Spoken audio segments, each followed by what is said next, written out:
like a Hellcat. Hello guys, good morning! Welcome back to my channel. So for today's video ay gagawa po tayo ng Biko Mala Rice Cake.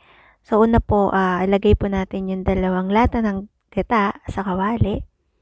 Then painitin po natin.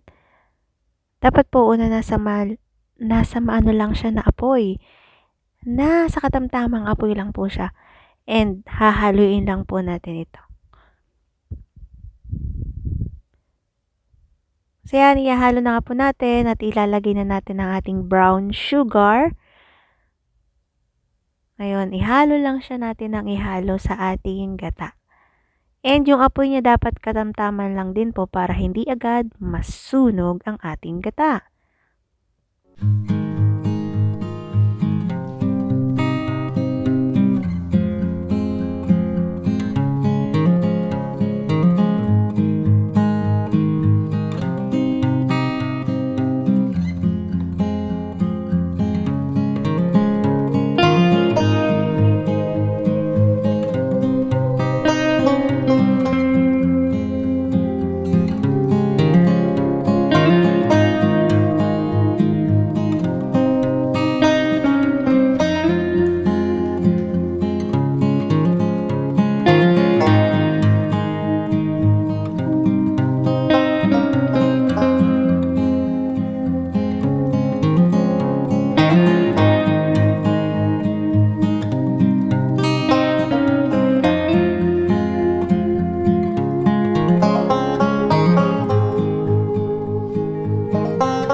Siya, yan yung iniintay natin matagal na.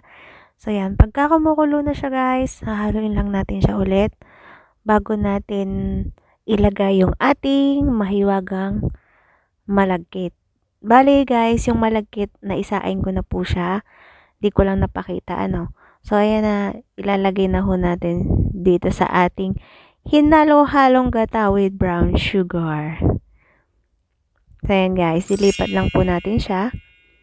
Pautay-utay, syempre baka magtalsikan ng ating masabaw na brown sugar.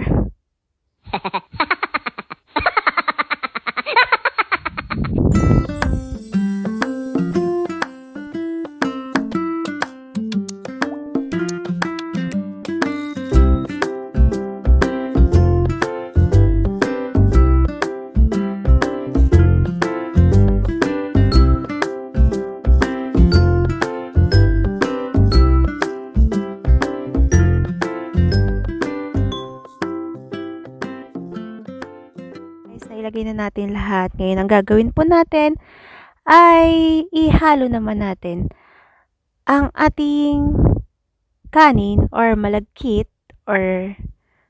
na kanin dun sa ating ginawang syrup. Ano ho? I-dissolve lang natin siya dyan. Hahaluin lang natin siya hanggang sa mawala na hindi na natin makikita yung ating kulay puting bigas. So, yan lang guys. Halo-halo lang ulit tayo. Sa prosesong ito, ang paggagawa nito, puro halo lang tayo ng halo. Ano ho? Yan, halo lang natin.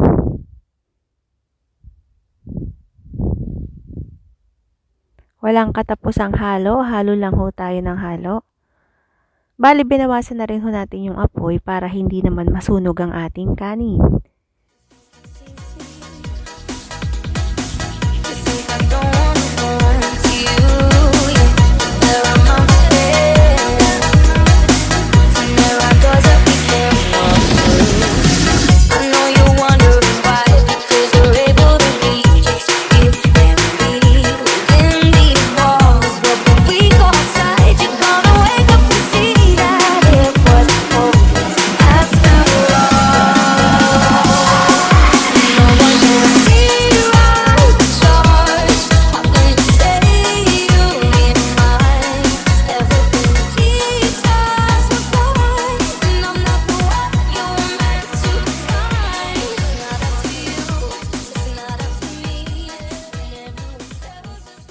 ihalo na natin lahat, yung kita nyo naman, wala na siyang sabaw, ililipat naman natin ito ngayon sa isang lalagyan.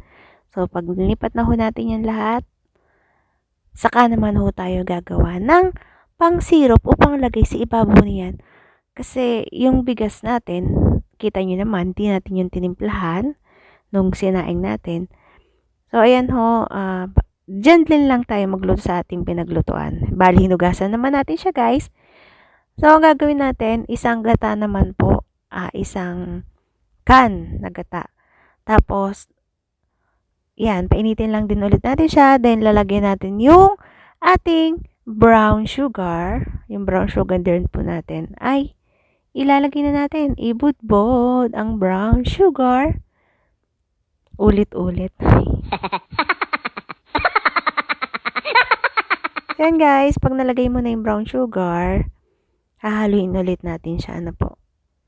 Halo lang ng halo hanggang sa magkulay caramelize na po yung ating hinahalo at maging medyo sticky ba yung kanyang ano nga tawag natin doon guys? Yung kanyang texture. So yan ho, halo lang natin ng halo, walang katapos ang halo. So sa paglulutong ito guys, kailangan talaga nakatuto kayo. Hindi dapat kayo mawawala kasi dapat haluin siya ng haluin. Yung oras nyo dapat nasa kanya lang. Wala sa iba. Char!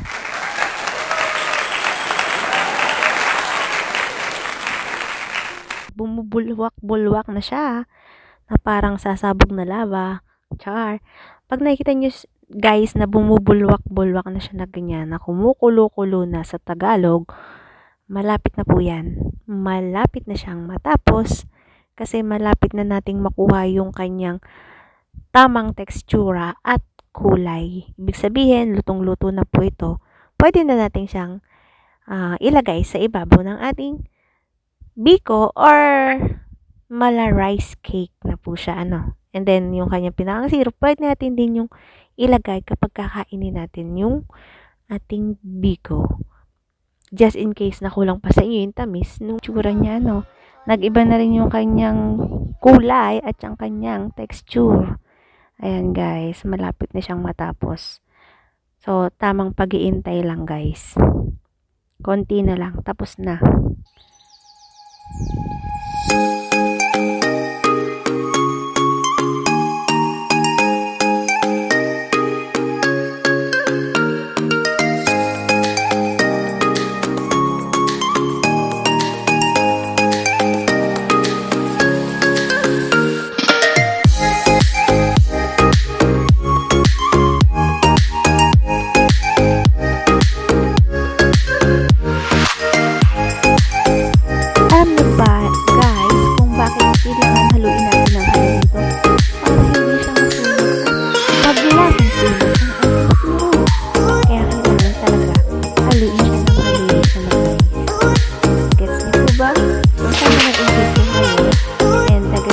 Napakadali lang yung ating recipe and procedure ng pagluluto ng biko.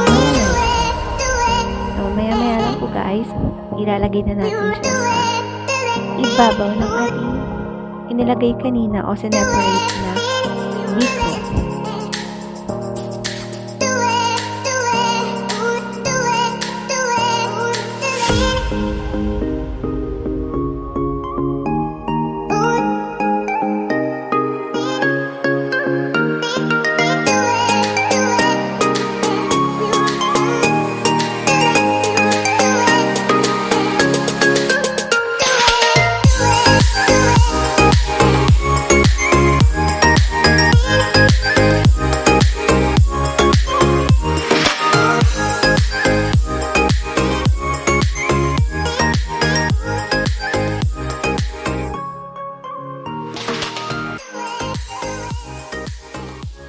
Na ilagay na po natin sa ibabaw, diba? Ang sarap. Ang sarap-sarap po niyan and pwedeng-pwede nating ipagbenta. So sana guys na nagustuhan niyo po ang ating videos, and for more videos, please do subscribe to my channel.